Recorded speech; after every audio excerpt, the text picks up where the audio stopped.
혹시 여러분 셰익스피어가 쓴 4대 비극이 무엇인지 알고 계십니까? 예. 여기저기서 말씀이 들리지만 명확하게 말씀은 안 하시는 것 같네요. 햄릿, 리어왕, 오셀로, 맥베스 이렇게 4개를 가리켜서 셰익스피어의 4대 비극이라고 합니다. 그 중에서 하나인 햄릿에 나오는 가장 유명한 대사, 혹시 이것은 알고 계십니까? 네.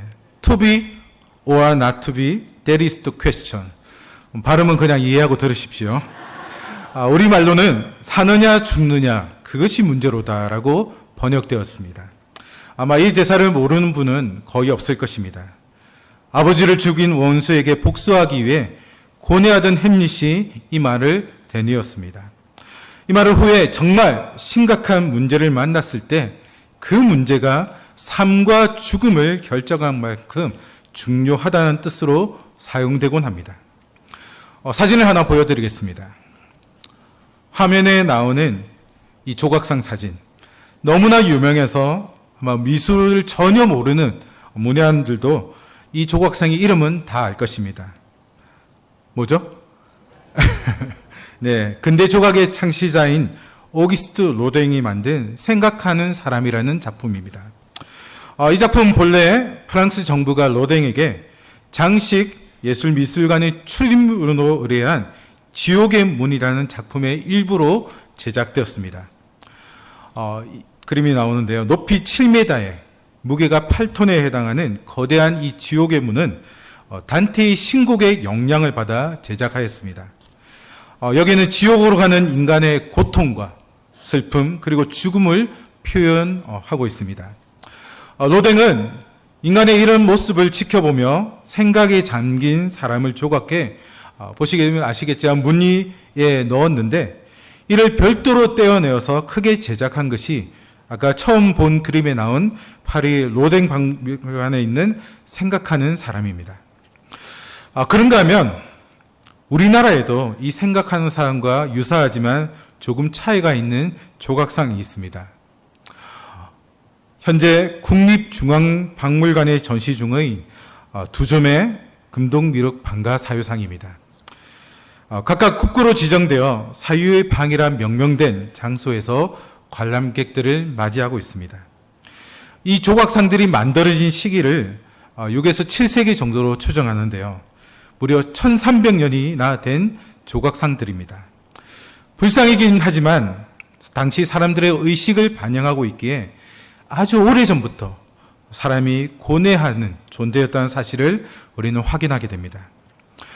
이렇게 예를 든 것들은 이미 짐작하신 분들도 계시겠지만 모두 인간이 고뇌하는 존재라는 사실을 드러내는 것들입니다. 그래서 오늘날 사람을 가리켜 호모 파티엔스, 즉 고뇌하는 인간이라 부르기도 합니다. 인간의 고뇌는 태어나면서부터 시작합니다.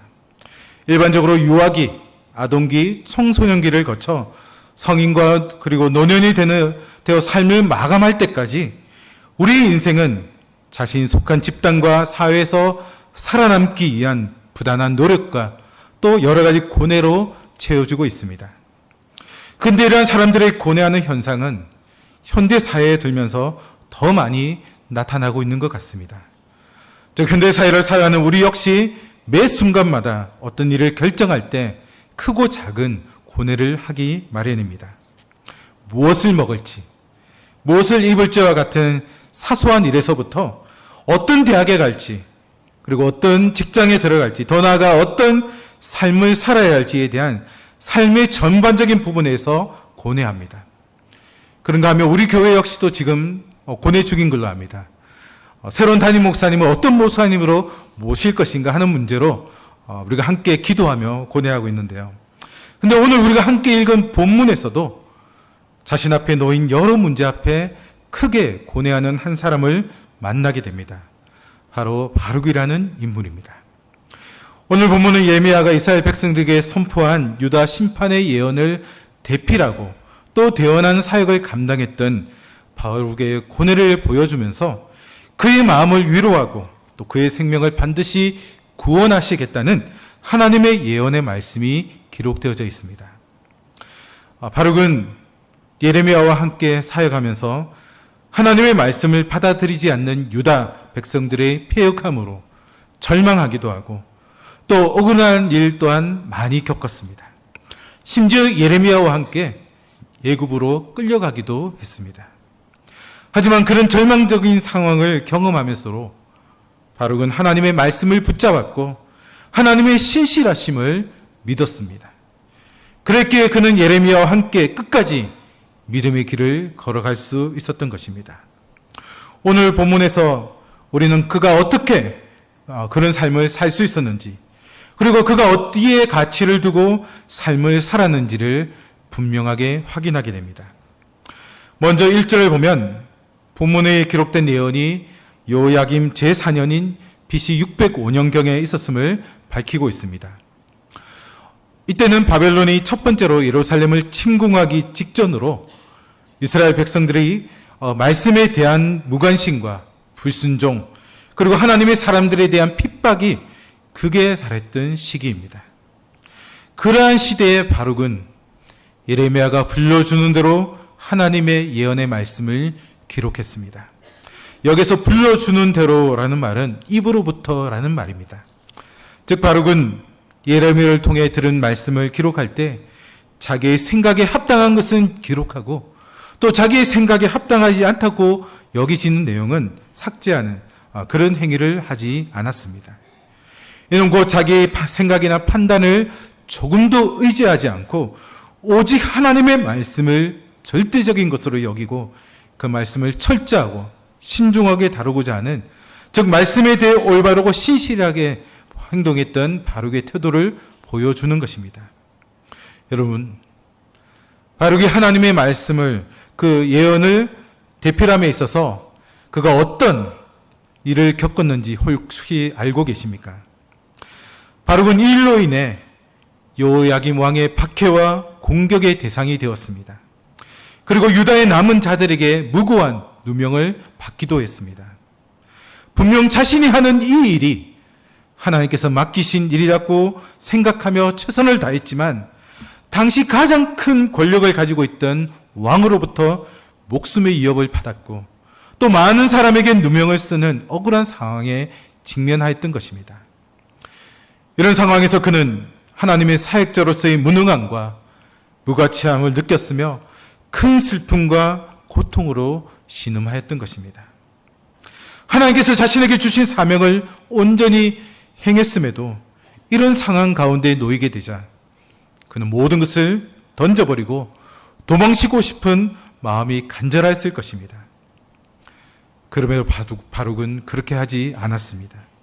선지자 예레미야의 끝을 떠나지 않았고 그와 동력하며 그에게 주시는 예언의 말씀을 하나도 빠짐없이 다 기록하였습니다. 근데 여러분, 바룩이 이렇게 한 것은 그가 단지 예레미야에게 순종하였다는 것을 말씀하는 것이 아닙니다. 바룩이 이처럼 행한 것은 예레미야가 하나님께서 보내신 사역자이며 또 그가 전하는 말씀이 하나님의 말씀임을 확신하였기 때문입니다. 우리는 이 사실을 통해 우리가 처한 형편과 삶의 자리가 아무리 어둡고 혼탁하여 힘들고 어려운 상황 가운데 있을지라도 참으로 붙들어야 할 바는 오직 하나님의 말씀뿐이라는 사실을 분명하게 깨닫게 됩니다. 시대가 아무리 어둡고 혼탁해도 말씀에 붙들린 사람, 말씀대로 살아가는 사람은 하나님께서 주시는 진리의 빛을 간직하고 있기에 결코 어둠에 휩싸여 사망의 구덩이에 빠져들지 않게 되는 줄로 믿습니다. 그리고 그러한 자는 생명의 빛인 말씀의 인도를 받으며 구원을 향해, 그리고 하나님께서 주시겠다고 약속하신 영원하신 생명을 향해 묵묵히 나아갈 뿐입니다. 그러므로 사랑하는 성도 여러분, 우리 주변 상황이 어떠하든지 오직 하나님의 말씀만 굳게 붙드시기를 바랍니다. 하나님의 말씀에 여러분의 삶의 가치를 두시기 바랍니다. 그렇게 할 때 하나님의 말씀이 우리 발의 등이요, 우리가 나아갈 길의 빛이 되어 주셔서 그 어떤 상황 속에서도 우리가 어떤 삶을 살아야 할지를 분명하게 인도하여 주실 것입니다. 그리고 그 길 끝에 주님께서, 사랑하는 우리 주님께서 우리를 반겨맞아 주실 것입니다. 이 사실을 확신하며 그 어떤 상황 속에서도 하나님 말씀을 붙들며 나아가는 우리 모두가 될 수 있기를 간절히 소망합니다. 계속해서 3절 말씀을 보면 이렇게 기록하고 있습니다. 내가 일찍이 말하기를 화로다. 여호와께서 나의 고통에 슬픔을 더하셨으니 나는 나의 탄식으로 피곤하여 평안을 찾지 못하도다. 여기서 내가 일찍이 말하기를 이라는 말을 통해 우리는 하나님께서 과거에 바룩이 자신의 삶을 돌아보면서 염려했던 내용을 다시 한번 언급하고 있음을 확인하게 됩니다. 바룩은 과거에 두 가지를 염려했습니다. 첫 번째는 자아 실현과 관련된 것이었습니다. 바룩은 많은 학식이 있었고 또 서기관으로서 좋은 자질을 가지고 있는 훌륭한 인재였습니다. 하지만 자기가 사역자로 성공하지 못할 수 있다는 생각에 염려하며 괴로워했던 것입니다. 두 번째는 본문의 내용과 관련된 것으로 자기의 생명이 위협을 받는 그 상황을 염려했었습니다. 본절에 보면 바룩이 하나님께서 자신의 고통에 슬픔을 더하셨다라고 기록하고 있는데요. 여기서 말하는 고통은 육체적인 고통과 정신적 고통 모두를 가리킵니다. 그런데 바룩은 사실 육체적 고통보다 정신적인 고통을 더 크게 겪었습니다. 근데 그가 이런 정신적 고통을 크게 겪었던 이유도 크게 두 가지로 생각해 볼 수 있는데요. 첫 번째는 사역적인 측면입니다. 당시 바룩은 조국 유다에 임하게 될 무서운 심판의 내용을 책으로 기록하고 그 내용을 많은 사람들 앞에서 낭독하는 막중한 사역을 감당해야 했습니다.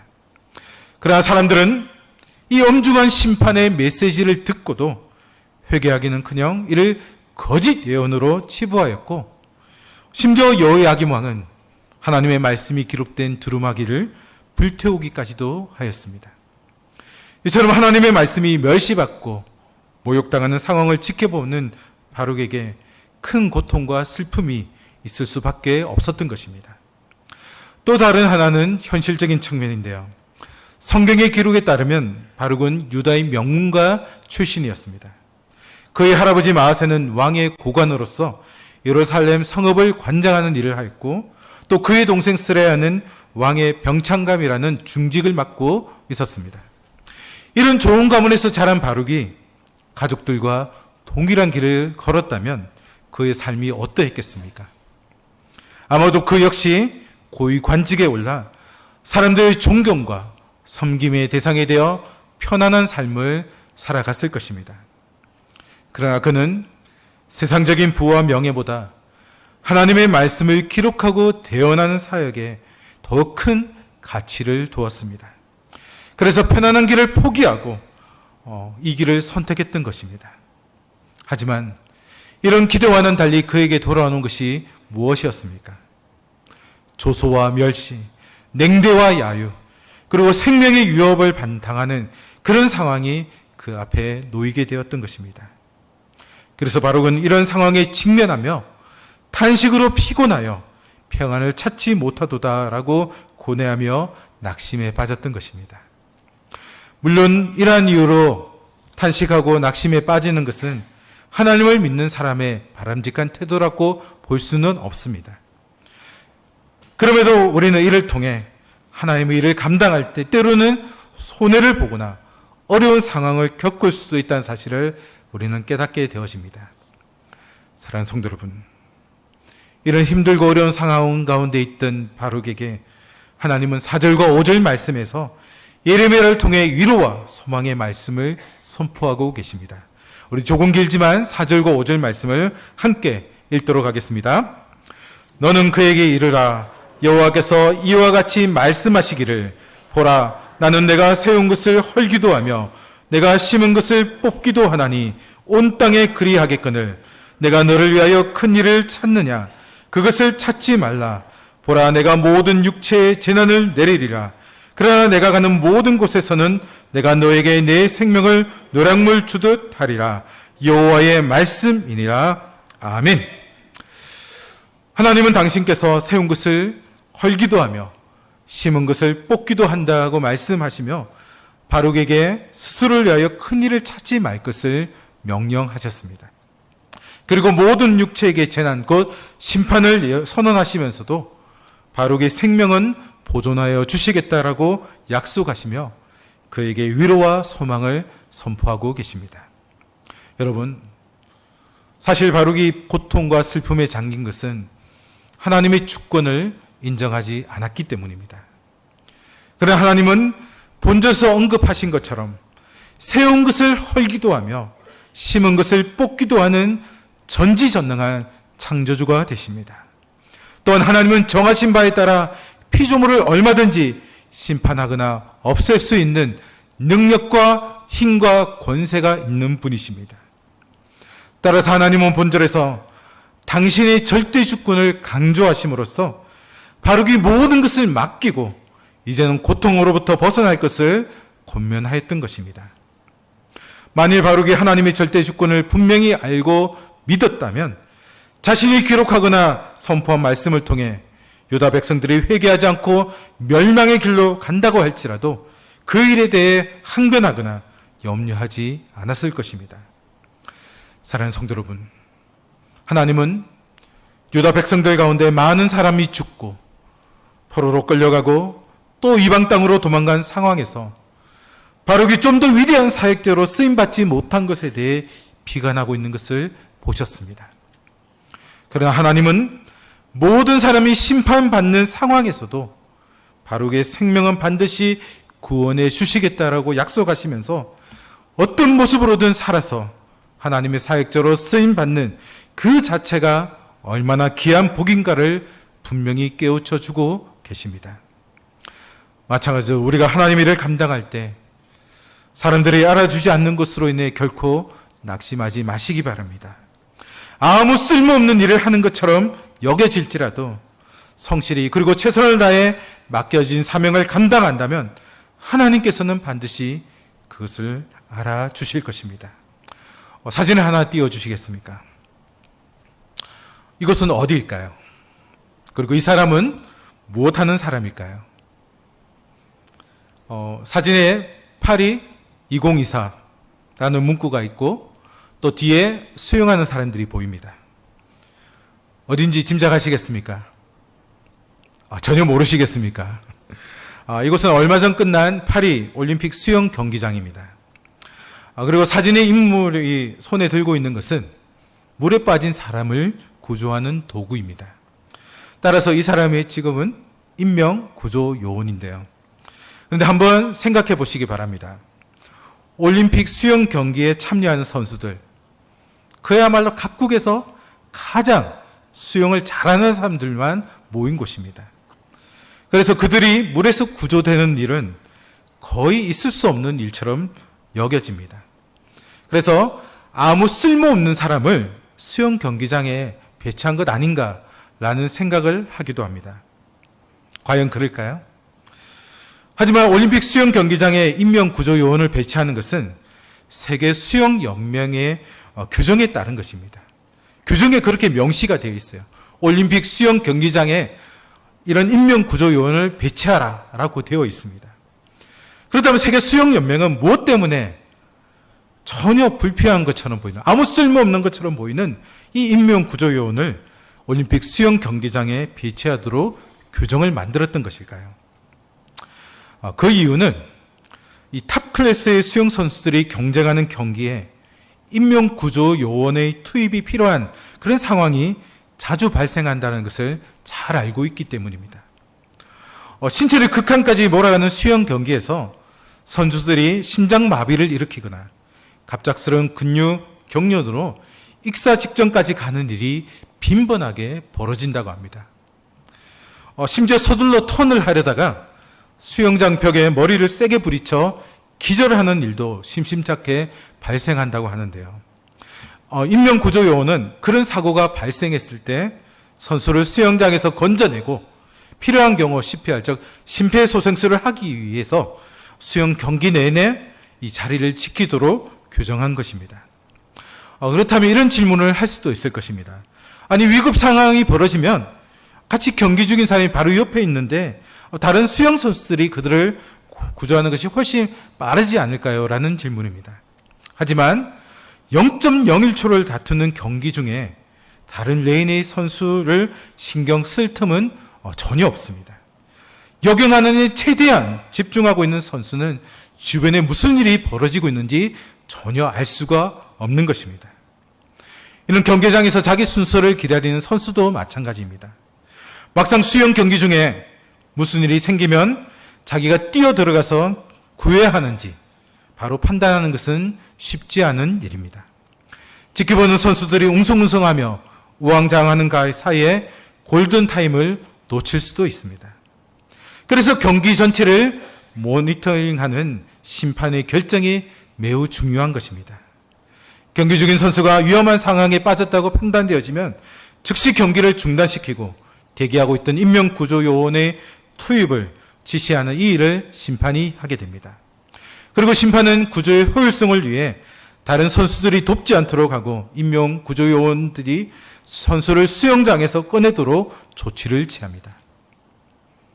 거의 물고기 수준인 수영 선수들이 경기하는 이 수영장에 아무 쓸모없어 보이는 인명구조요원이 배치되는 것에는 다 그만한 이유가 있는 것입니다. 그런데 이는 우리의 삶에도 마찬가지입니다. 지금 자신이 하는 일을 누구도 알아주지 않고 아무 쓸모없어 보여도 하나님께서 그 일을 맡기신 것에는 다 이유가 있는 것입니다. 그러므로 사람들이 아무리 우리를 인정하지 않는다 하더라도 하나님께서 우리를 알아주시기에 결코 낙심할 필요가 없는 것입니다. 사랑하는 성도 여러분, 여러분은 지금 무엇의 가치를 두고 삶을 살아가고 계십니까? 남들이 알아주는 큰 일을 감당하는 것에 가치를 두고 삶을 살고 계십니까? 인간의 삶에 있어서 진정한 가치는 오직 하나님께 있습니다. 그리고 하나님의 말씀에 있습니다. 따라서 인간은, 특히 믿음의 사람은 다른 것에 가치를 두어서는 안 됩니다. 오직 하나님과 하나님의 말씀에 가치를 두고 삶을 살아가야 합니다. 하나님과 하나님의 말씀에 가치를 두고 살아갈 때 우리는 그 어떤 상황을 만난다 할지라도 결코 낙심하지 않고 맡은 사명을 끝까지 잘 감당할 수 있게 되는 것입니다.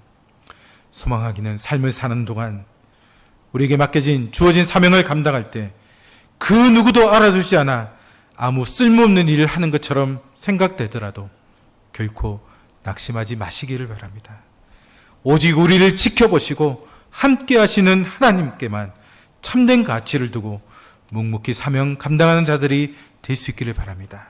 그리고 우리에게 주신 하나님의 말씀을 굳게 붙들고 최선을 다해 성실히 모든 일을 감당함으로 하나님께 인정받고 하나님께서 주시는 은혜와 복을 풍성히 받아 누리는 우리 모두가 될 수 있기를 주님의 이름으로 축복합니다. 기도하겠습니다. 거룩하신 하나님, 오늘도 우리에게 주의를 허락하시고 하나님께 나와 경배와 찬양을 올려드리게 하시니 진심으로 감사합니다. 우리가 부름을 받아 하나님의 자녀가 되어 주어진 사명을 감당할 때 때로는 남들이 알아주지 않거나 때로는 세상 사람들로부터 미움을 받을 때가 있음을 고백합니다. 그러한 때 실망하거나 낙심하기보다는 하나님의 주권을 인정하며 하나님께 하나님의 말씀에 우리의 가치를 두고 묵묵히 맡은 사명을 감당하는 우리 모두가 되도록 인도하여 주시옵소서. 그리고 그러한 삶을 살 때 베풀어 주시는 풍성한 은혜와 복을 받아 누리는 우리 모두가 되도록 하나님 함께하여 주시옵소서. 모든 것 감사드리며 예수님의 이름으로 기도하옵나이다. 아멘.